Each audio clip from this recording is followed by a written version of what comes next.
Hi everybody. Here is lecture number 4 for the construction engineering course. Appreciate your all's flexibility, and I'm sorry I can't be with you today, but I wanted to go ahead and cover this material to keep us as close to schedule as we can for the class. So let's go ahead and jump in. We're going to spend a couple minutes finishing up the material on project participants from the last lecture, and then jump into talking about scheduling. So we will go ahead and move forward.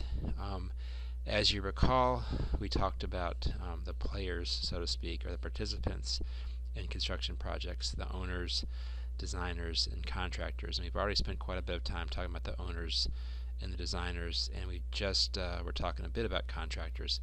Let's go ahead and finish that piece up.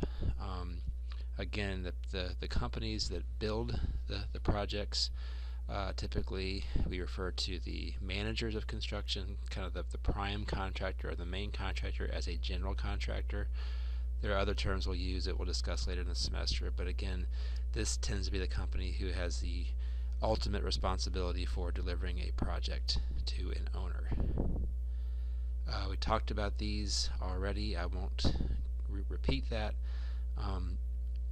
But again, you see the term management quite a bit. Some of the important skills of scheduling, estimating.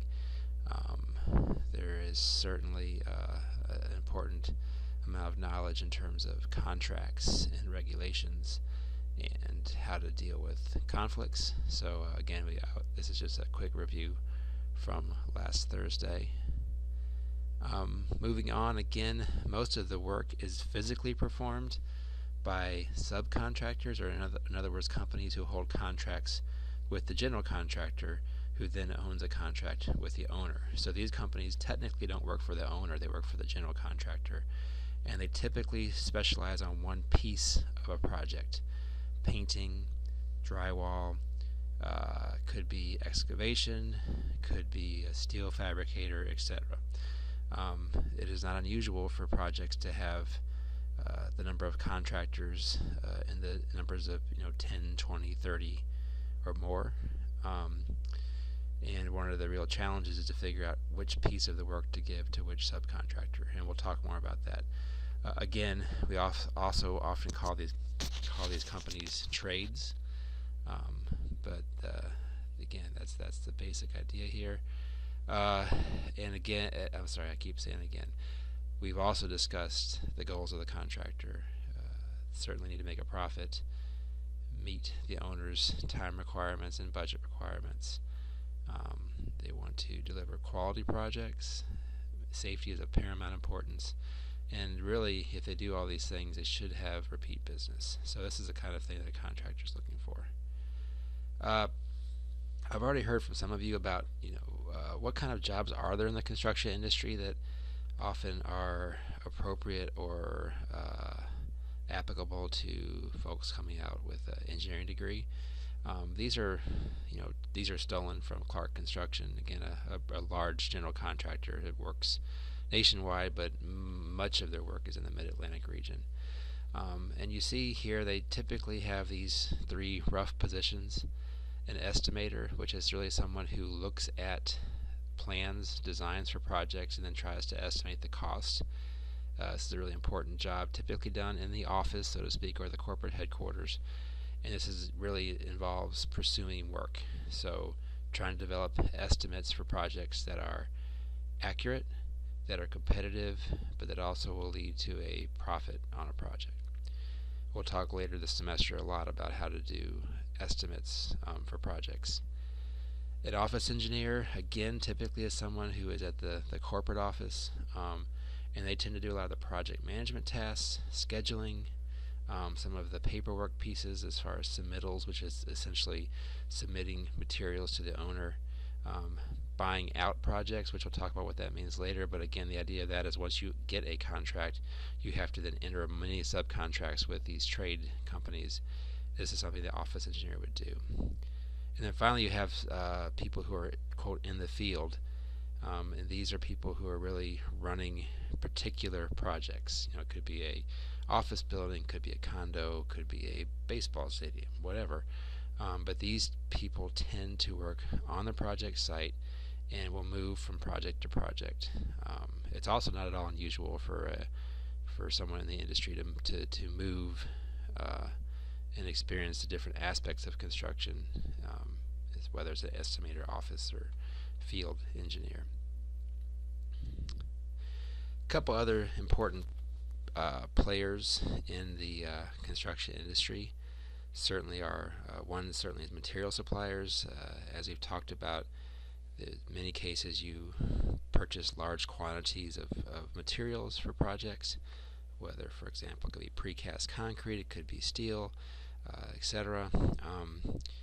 These companies play a very large role in the industry. Other participants that we'll talk about and you should be aware of: financial institutions, as we discussed Thursday. Financing is often a very important part of these projects to have the money to begin the project. Inspectors and testing laboratories, essentially ensuring there's quality work performed, and this can be both in terms of what is placed in the field and the initial materials or products that are installed. Public officials, there's permitting that is required. There's building inspections. We as communities, as our society, have put in place things in our government to make sure that buildings are built to standards and safe, and there's a large role the government plays there.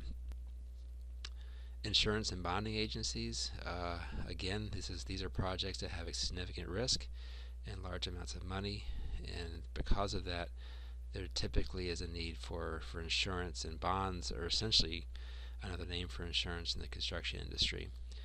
These are necessary and cost more, but are things to protect sometimes the owner, sometimes the contractor, sometimes the designer. And we'll talk about this as we move on this semester.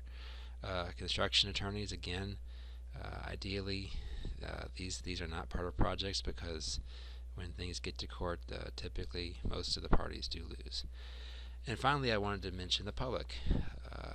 These projects are being built in the real world, and there are people who live close to them, who travel close to them, who are impacted by the actual construction process, and that is an important consideration when planning and executing projects.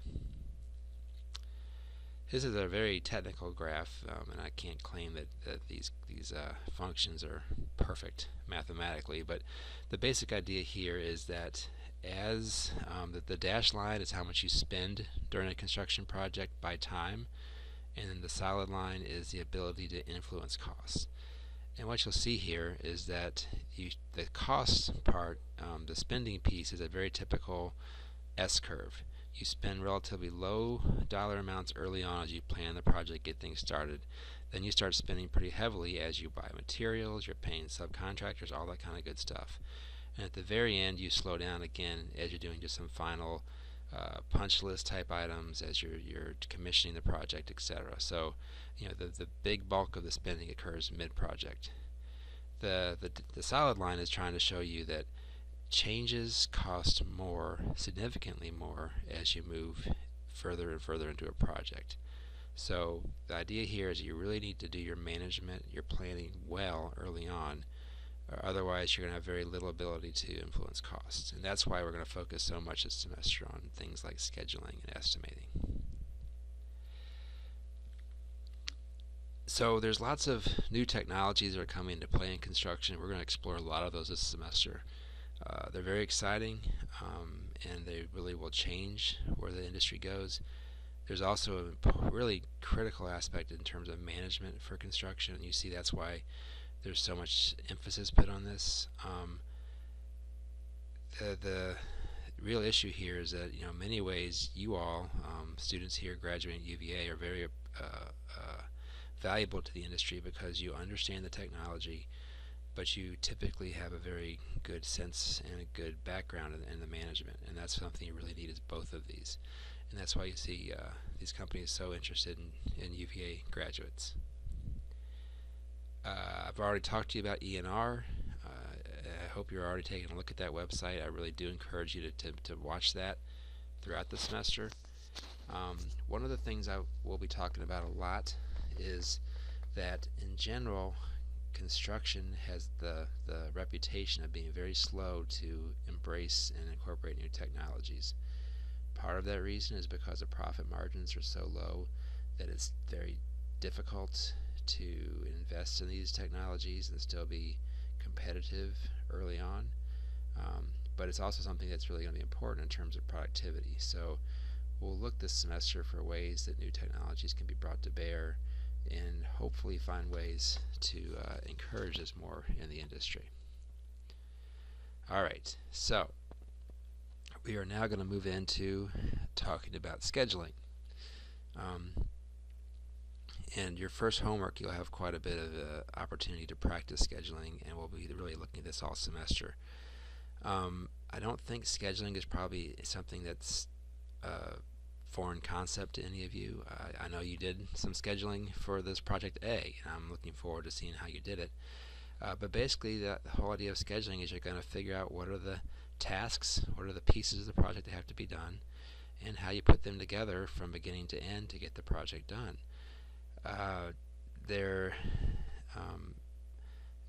A good schedule makes all the difference in a construction project, and actually the importance of scheduling has really been growing in recent years in the industry. We're going to focus on what are called network schedules. This is really critical. It's important in the planning stage, and you'll use this quite a bit during the control or during construction.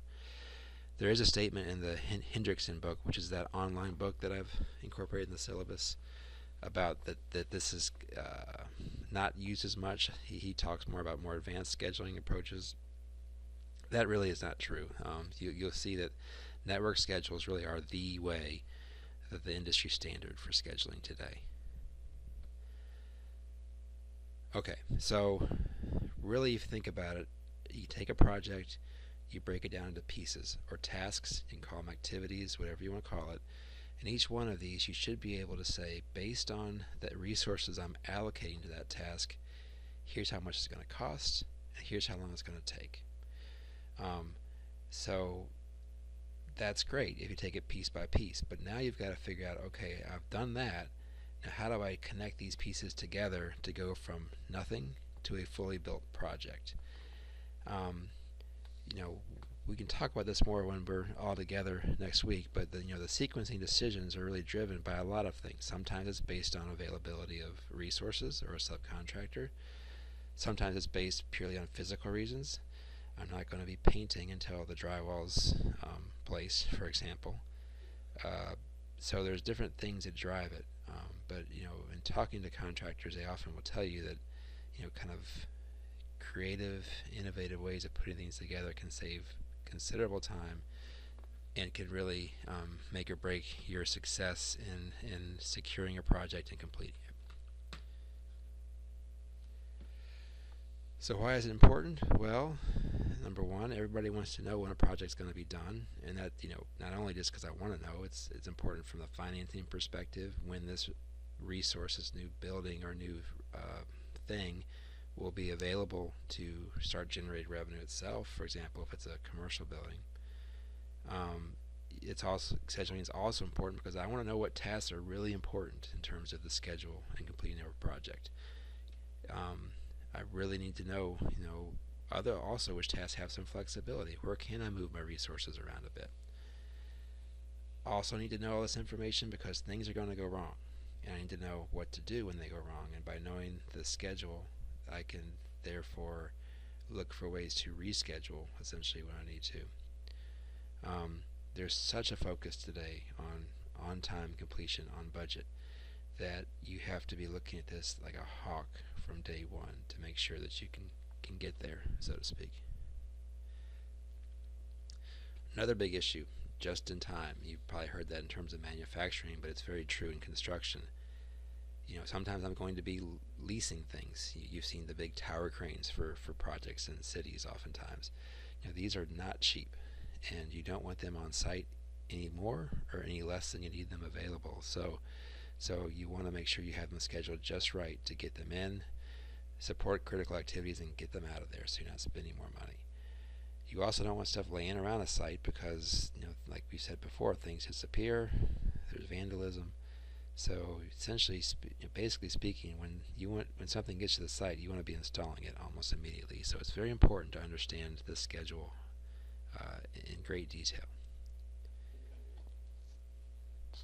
So there's different types of schedules. We'll go through a few here. I'm curious the types that you use for your project. Again, I was purposely trying to throw you into this without having this discussion, just get you to hopefully start wrestling with some of the things that make scheduling difficult. Um, if you move on here, a bar chart or a Gantt chart I show here is something you typically see where you have activities listed on the y-axis and you have time on the x-axis, and you're basically trying to show when something starts and when something ends. This is nice for a very high-level view of a project. The problem here is that it's very difficult to see how tasks interrelate. Is G placed it where it is because you've got to have D finished first, or C finished first, or is G just placed there because that's just when I decided to do it? That's just not something I can show or know in this kind of depiction of a schedule. I try to show this a little bit on this modified version of a Gantt chart where I show that 2 must be done to lead to 1 must be done to lead to 2, etc. But it's still pretty difficult to see that, and when you get to any significantly large project, this becomes almost unreadable. We're going to focus more on a scheduling network. And I'm sorry, I've got my slides a little bit out of whack here. Let's go to this next one. This is another thing you often see where it's almost in table form, where you say, you have the task number, what it is, duration, schedule. Again, the interrelationship here is really tough to see on a table like this. So we typically go to what are called scheduling networks, where they're just like a roadway network, computer network, where you have nodes where things get done, and we have links that connect the things together. So in other words, I can think of my node as a task, and the links show me how the tasks relate to each other. This is a description here. There's 2 types that supposedly exist. Now I will tell you that we'll never talk about type B, and I've never seen that used in practice. We're always going to talk about the activity on node diagrams, where again each node, each of these circles is a task A, B, C, D, E, and F, and they all have an estimated duration. And please make sure you remember the duration is estimated. We don't know it when we're doing the scheduling planning piece. And then these arrows or links from task to task show me what has to occur. So for example, if I look at task E here, according to this diagram, I have to have task B finished and task C finished to begin task E. According to this diagram, task D and E have no direct relationship, and we'll explore that a little bit more as we move on. So here's an example. Let's say I've taken a project and I've broken it down into these 7 tasks, A, B, C, D, E, F, and G. And I've now allocated resources to these tasks, and because based on that I can estimate durations, 5 days, 2 days, etc. And I also know, based on my resource allocation and my sequencing decisions, that these are the predecessors or the activities or tasks that have to occur before each task occurs in the table. I want to make the one thing really clear. This table is a result of a lot of hard work. Okay, number 1, it's hard to identify tasks alone, and we'll talk more about this as we move along this semester. Number 2, it's difficult to know what resources to allocate to a task. Number 3, once you do make that decision, I don't magically know the duration just based on the resources. That will require analysis, looking at past performance, etc. And then finally, just determining the sequencing of these is something that takes really frankly experience of a project and of the resource types, etc. So what I want to make clear here is the hard work frankly is done when I get to this table. I'm just going to show you, once you get to that point, how to put the network together. So this is just the same information here, and here's a network that corresponds to this information. So I have task A, 5-day duration, task B, 2-day duration. Nothing has to happen before A or B based on this information. I can begin these the minute a project begins. Now according to the table, A and B have to be done before I start C, and C will take 7 days. So what I'm showing here is I have this finish to start relationship from A to C, finish to start relationship from B to C. If I move on, if we look at task D, I only have to have C done before I start D, so that's why I have this link from C to D. Same as holds true for E. Only C has to be done first, so I have that link from C to E. Finally, F only has D as a predecessor, where G has D and E as predecessors. So this is what the network looks like based on this information. And again, don't forget, creating this table is difficult. Creating the network from this table is easy. That's just mechanical. So, why have this network? Well, one thing is I really want to know how long a project is going to take. So if you look at this network here, every task has to be finished to finish the project. Otherwise, the task shouldn't be part of the project. I have multiple paths through this network. A to C to D to G, A to C to E to G, etc. The one path that takes the longest through this network is what will dictate the duration of the project, or how long it lasts.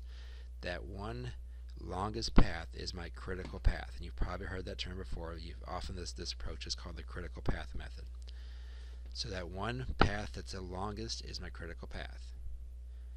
Now I also want to know when I have tasks that are not on the critical path, because if you think about it, if I'm on the critical path and this is the longest path through, then if I'm at all late for a task, then my project will be late.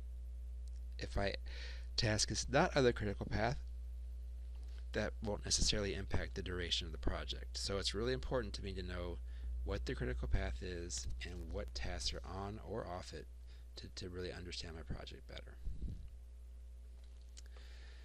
So we're going to talk about how to determine this information, and we're going to do a manual method first just to help you understand it.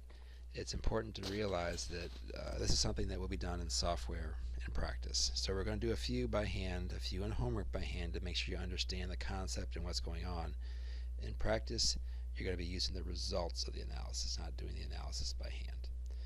So we're going to talk about finding the critical path, which is basically corresponds to number one, finding the early start times and finish times for each task. What's the earliest time I could possibly start the task? Earliest time I could finish it. Look at that as I move forward through my network. At the end, I will then know my total project duration. Then I will work backwards and figure out for that duration what are the latest possible start times and latest possible completion times to finish my project in that schedule.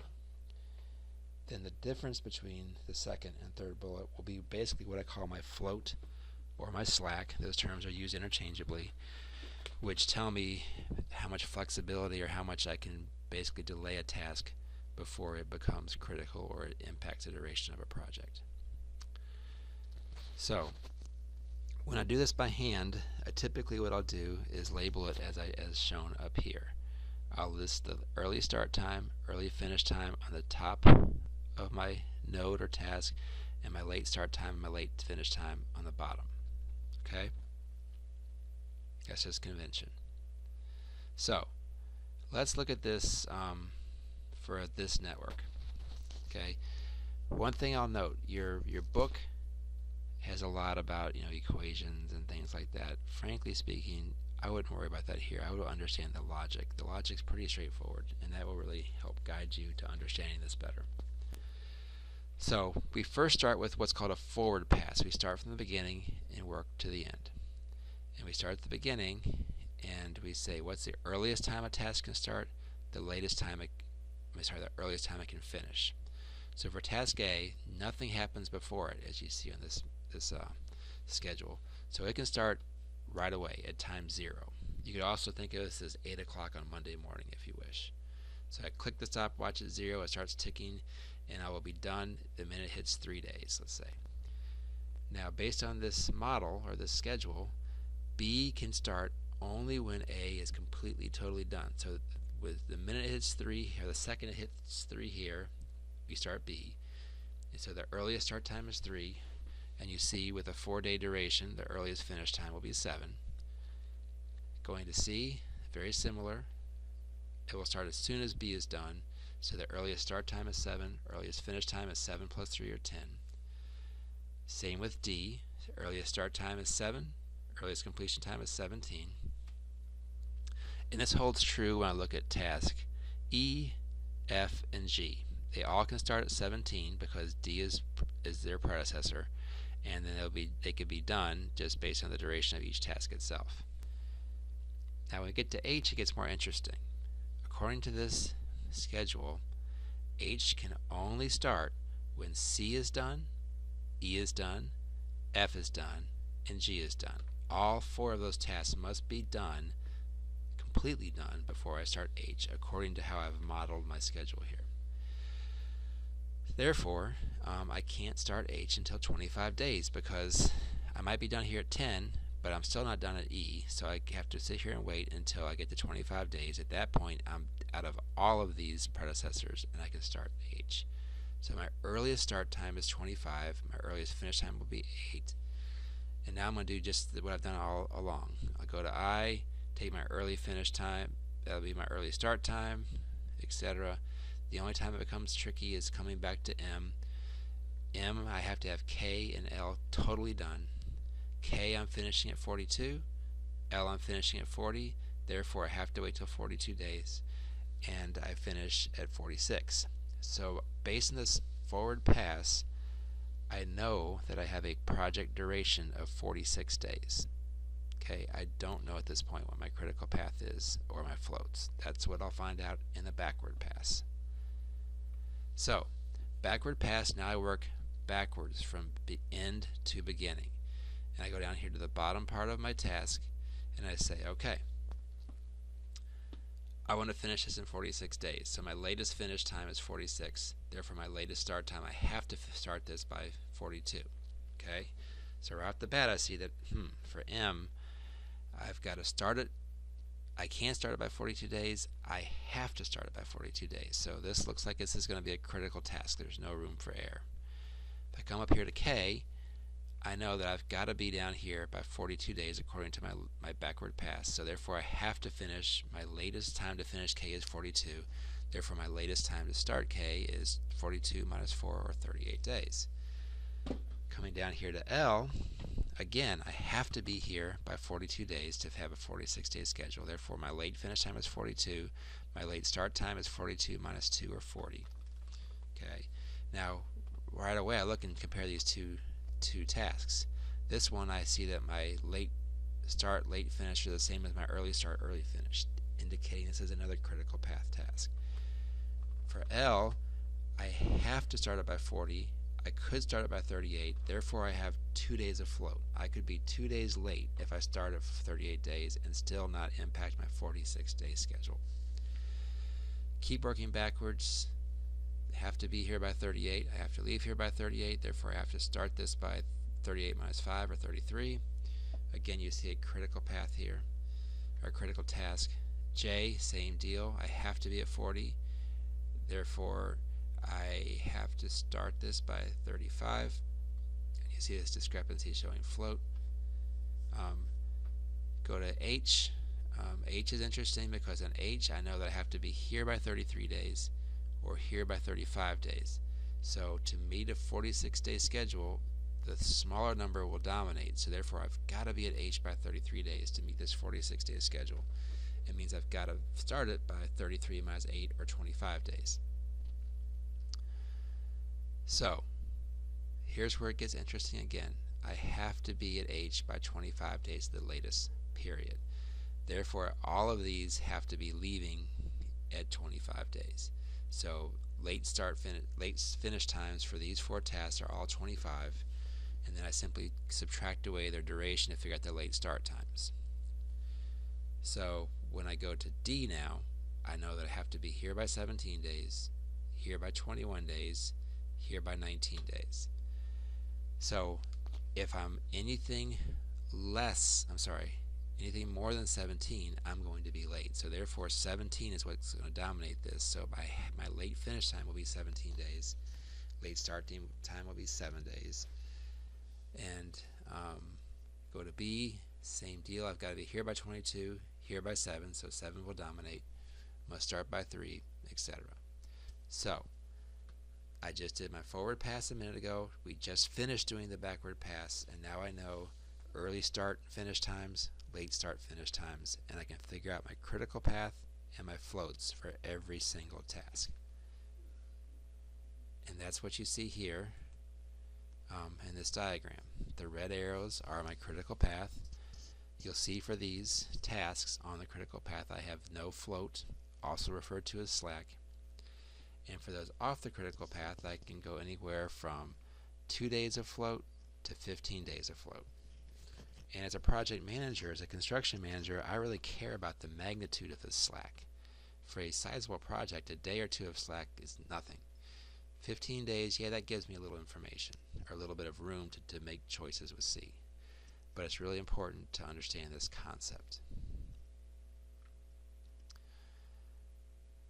When you look in books, you'll see these concepts of total float, free float, interfering float. For the purpose of this class, don't worry about that. Let's just focus on total float, the maximum time that a task can be delayed without making a project late, basically, or increasing project duration.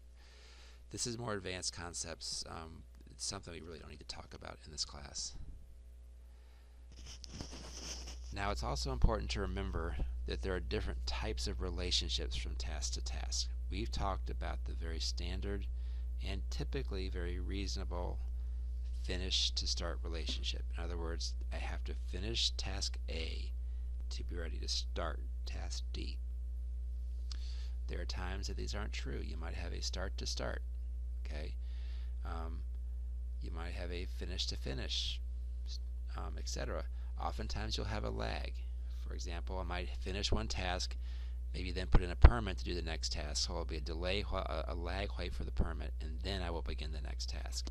So there's different types of relationships. We'll go over those more as we move along this semester, but these are, again, just ways for you to model how things progress through the project. So again, you can look at other projects and say, well, if I had a start to start with a lag of 2, how does that change my schedule? Which we'll talk about that more when I'm back next week. A couple more things, then we'll close for now.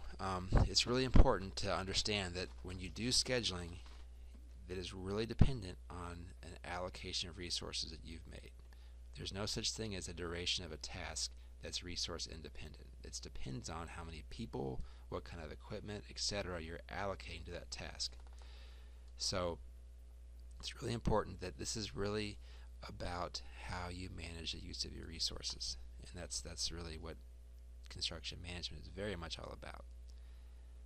Another thing to remember is that there is not one schedule for a project. In fact, it's very much like writing a paper, for example. The first time you develop a schedule, you're basically looking at each task in isolation. When you put them all together, you'll see that, wow, I put too many resources on this task. It has a huge amount of float. I didn't need to do that. So maybe I could take resources off of that task and put it to another task, speed up that task, slow down the other one, but actually overall compress your schedule. So it's important to understand that when you develop schedules, the first one you're going to look at, analyze, see problems with, go back, change it. You learn about your project significantly in this process. Your book really does focus on this algorithmic part, and we'll make sure you understand that, but I don't want you ever to lose sight of the fact that this is about resources, and we'll talk much more about that when I return. And again, the practical things is, float gives you some flexibility, task on a critical path really forces you to look very carefully at that task throughout the project because it has no room for error. Okay. Quickly, I think this is the last. One thing you should think about though too is if our example allowed all personnel to work on every task, which is a big assumption because oftentimes the people who work on one task are specialized for that task. Think about this in terms of if some of these nodes were subcontractors. I can't just magically take a bunch of people on a painting subcontract crew and put them on a steel erection crew. That's that they don't have the same skills. But again, you can find ways of moving things around, speeding things up often by moving people around during a project. And this is something that's better to talk about in person, so we're not going to go over it right now. All right, so that was a pretty quick introduction to scheduling. I am going to post the first homework, which really is a scheduling homework here today or tomorrow. We will talk about scheduling more next week, but I do think you've got the basic information you can use to begin that homework. And we will discuss some of the nuances of this much more when I'm back next week. So I hope you found this useful. Look forward to seeing you all again next week. And if you have questions after viewing this, please feel free to send me an email. Thank you.